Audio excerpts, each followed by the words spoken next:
Welcome to another Jamie's Broken Cars.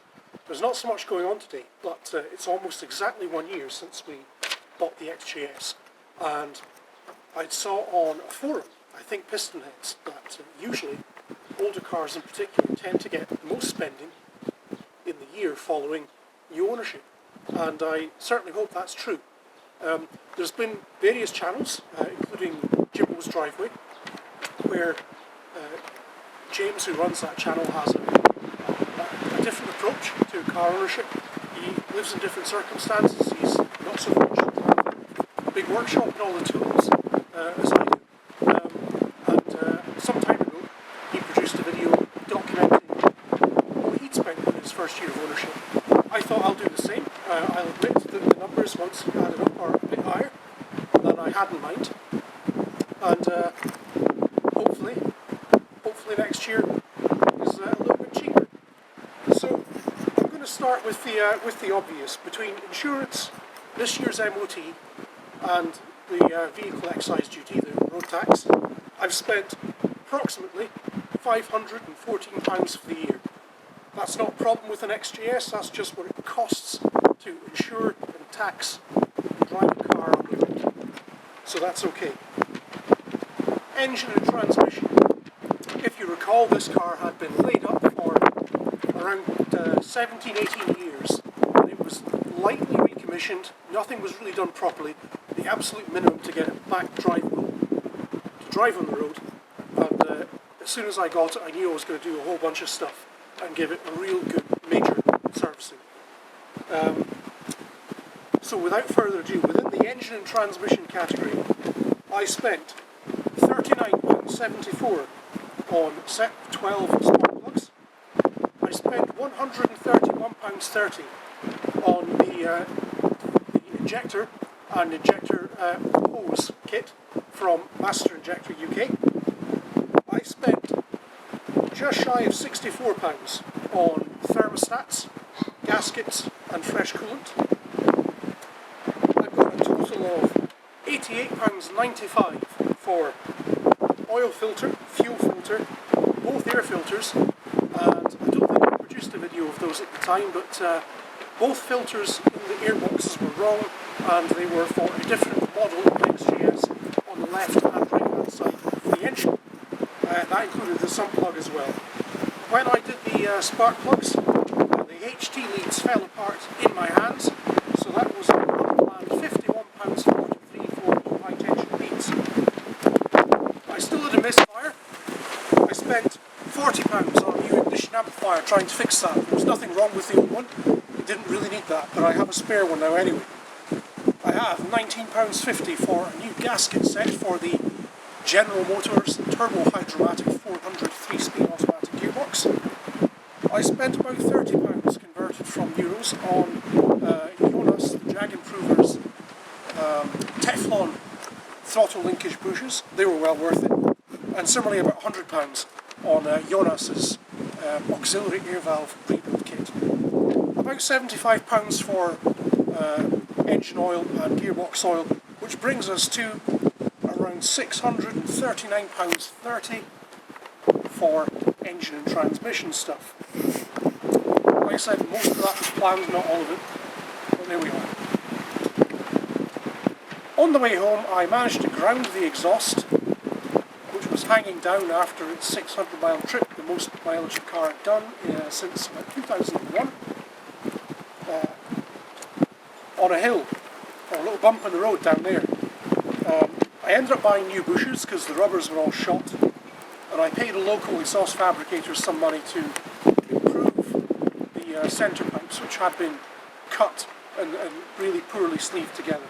Altogether, £314.47 on exhaust repairs. There's a few little bits that I've got under my other category. The petrol cap had been lost. No fault of the car, that's just careless owners. I bought a new one on eBay for £22.95, quite expensive, but it's the right part.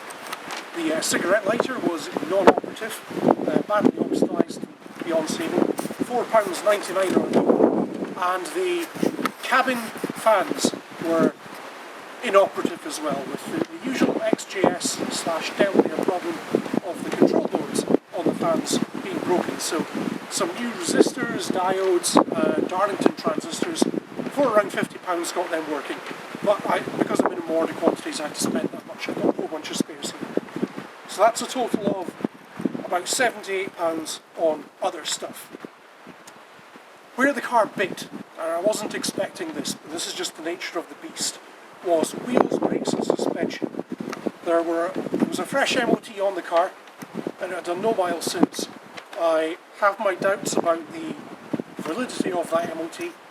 You don't want to accuse someone openly of taking a backhander to give you the ticket, but equally sometimes it's difficult to see how the car can pass the test with no mileage in between, really, 600 to get it home, and then find a whole bunch of things.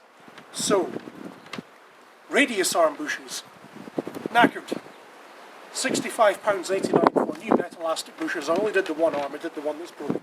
I still need to do the other, so I've got that ahead of me at least. The car apparently passed its brake test.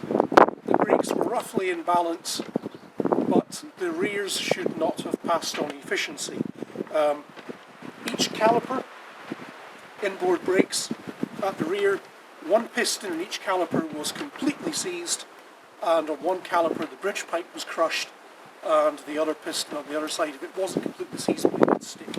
So I spent £163.54 on one caliper and the bridge pipes, and that was the second one that I got to, and if I'd ordered them together, the next one, the £140.40, would have been the other caliper. So between the two, that's about £303.94 on brake calipers and bridge pipes for the rear.